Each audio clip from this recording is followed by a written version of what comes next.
आज मेरा घर टूटा है, कल तेरा घमंड टूटेगा। ये वक्त का पहिया है, याद रखना। तो दोस्तों, अगर कोई पाप इस हद तक बढ़ जाए तो पूरी कायनात लग जाती है इंसाफ दिलाने में। ऐसा ही कुछ होता दिखाई दे रहा है महाराष्ट्र में, खासकर स्पेशली एसएसआरएन के। कोई गवर्नमेंट, कोई सरकार कहां तक जा सकती है, कैसे कैसे प्रपंच किए जाते, और सबके पीछे है सिर्फ पैसा। जैसे ही 100 करोड़ की बात सामने आई है, 100 करोड़ की जो बात आई है, तो अब सबके पास दलीलें बातें हैं कि अरे ये तो नॉर्मल बात है, ये तो अब सब गवर्नमेंट करती है, सब जगह होता है, और कहने को सुनने को कुछ नहीं है, सबके बात बराबर है, किसी पे क्या इल्जाम लगाना। तो फिर वहीं पे ये डायलॉग फिट बैठता है कि दूसरे के पाप गिनाने से अपने पाप तो कम नहीं होते। तो डायलॉग भी सुनते जाओ और बातें भी सुनते जाओ। बातों का ही सारा खेल है दोस्तों, हर किसी को मजबूर किया हुआ है। आप देखो, एक पटरी रेहड़ी वाला भी सोचता है कि यार मुझे पटरी रेहड़ी लगाने दी जाए, मैं जहाँ खड़ा हूँ वो भी लीगली अलाउ नहीं है, लेकिन मेरी छोटी सी गलती को या मेरे छोटे से गैर कानूनी काम को करने दिया जाए। कोई नेता देश बेच रहा है, इस एवज में बेच करने दिया जाए कि जब वो देश तक बेच सकते हैं, वो इतना सब घपला कर सकते हैं, तो मुझे क्या है, मेरी छोटी सी चीज पे क्यों एतराज किया जा रहा है। तो इस तरीके से कन्विंस होने के लिए इस तरीके से हर किसी के पास मुद्दा है। अब आम आदमी को ले लीजिए, आम आदमी सोचता है कि जी जो भी नौकरी पेशा लोग हैं वही सिर्फ टैक्स देते हैं, तो ऐसा तो कुछ नहीं है। लेकिन जब आम आदमी ये सोच के खुश होता है, खुश फहमी में रहता है कि यार मैं तो टैक्स की चोरी कर रहा हूँ, या तो मैं तो टैक्स दे नहीं रहा हूँ, मैं तो इनकम कम दिखा रहा हूँ, तो जो तरीके गवर्नमेंट अधिकारी बनने के बाद या इनके पास जो हथकंडे हैं, उससे कोई भी एक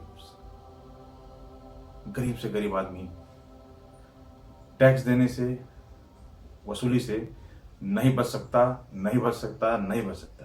तो खैर, अगर इस तरीके की चीजों को देखते देखते जब हम विश्वास करते हैं, चलो एक आम आदमी को देखा जाए कि आम आदमी जब नेता बनेगा तो शायद वो हमारी प्रॉब्लम समझेगा।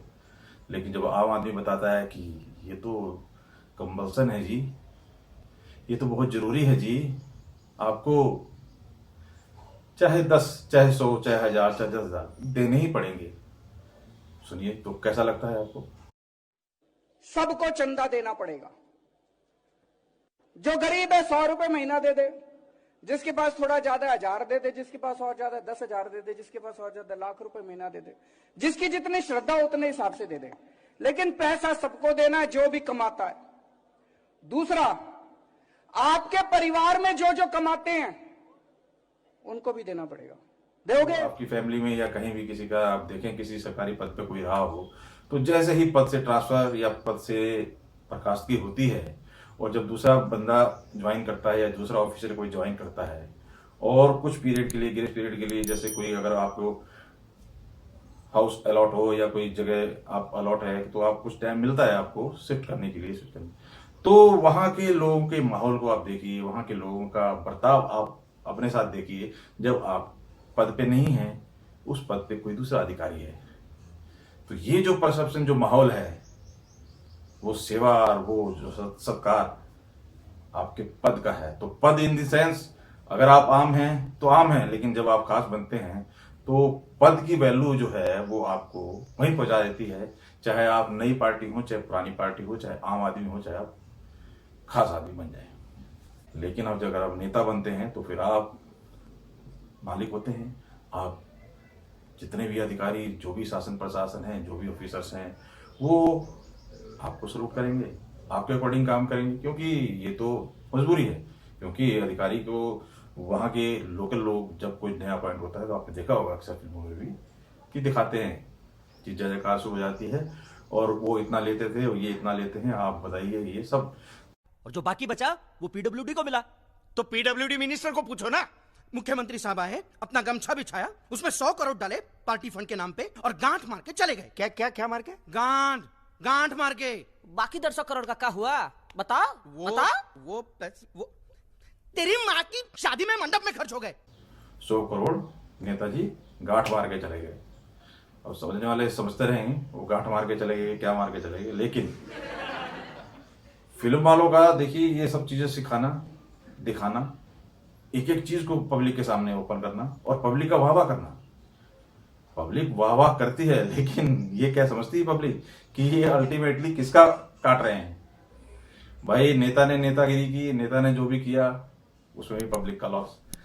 फिर उसके बाद ये साहब फिल्म बना रहे हैं, ये आपको अवगत करा रहे हैं, ये दिखा रहे हैं आईना आपको सबको, देखो ऐसा सिस्टम काम करता है, ऐसे यहाँ दिया जा रहा है, यहाँ दिया जा रहा है, वहां किसी को बंगला अलॉट किया, किसी को कुछ अलॉट किया, यहाँ से उसने लिया 2 इंच की जगह 8 इंच की जगह 2 इंच की पाइप लगी। तो ये सारी चीजें जो भी बताने की कोशिश की गई इस सीन में, और लोग ये चीज से नहीं सरप्राइज हो रहे कि हाँ इस लेवल तक होती है, वो इस चीज से सरप्राइज हो रहे कि हाँ यार ये तो बिल्कुल सच्ची बात कर रहा है। तो सच्ची बात कर रहा है और हम लोग तो पार्टी हो रही है से भी खुश हो जाते हैं और सब गम भूल जाते हैं। तो खैर अब इस चीजों का सोल्यूशन दोस्तों क्या समझते हैं हम? या सोल्यूशन तो मेरी नजर में यही है कि आप देखें तो इतिहास गवा रहा है, महाभारत हो रामायण हो, पाप दुराचार हर टाइम हुए हैं। तो राजगद्दी के लिए मार काट एक दूसरे की, इंसान की कीमत कभी नहीं समझी गई। तो ये तो इतिहास रहा है, लेकिन कि हर जगह खुद की मर्जी नहीं चलती, जब उसकी चलती है तो किसी की नहीं चलती। ये बिल्कुल परफेक्ट है, सटीक है। तो कहीं ना कहीं जो आत्मा है वो आत्मा ही परमात्मा है। आप कर्म जो भी करते हैं, अगर आपकी आत्मा गवारा नहीं करती तो कहीं ना कहीं आपको उसका खामियाजा भरना पड़ता है। क्योंकि जिस तरीके से महाराष्ट्र में हुआ, ये कहने को कोई दलील दे सकता है कि जी सब जगह होते हैं, सारी गवर्नमेंट करती हैं, सब कुछ करती हैं, लेकिन एक वेल्थी स्टेट, एक ऐसा स्टेट जिस स्टेट के कंपैरिजन में या जिस स्टेट के बराबर किसी भी स्टेट को खड़ा करने की बात की जाती है, यूपी बिहार और छोटे ऐसे पिछड़े स्टेटों को दवाई दी जाती है कि तुम लोग सक्षम बनो, ऊपर उठो, कि लोग भाग के यहाँ ना आए। लेकिन जो मेन खेल है उसका तो सब जगह एक ही मेन है। अगर आम जनता भी पावर में आती है तो जब वो ही सब चीज करती है और वो ही सब चीज करना जरूरी है, तो फिर राम ही जान बचाए बेड़ा पार लगाए। आप क्या राय रखते हैं दोस्तों वीडियो में? अगर आपको वीडियो पसंद आई तो लाइक शेयर जरूर कीजिए। मिलते हैं फिर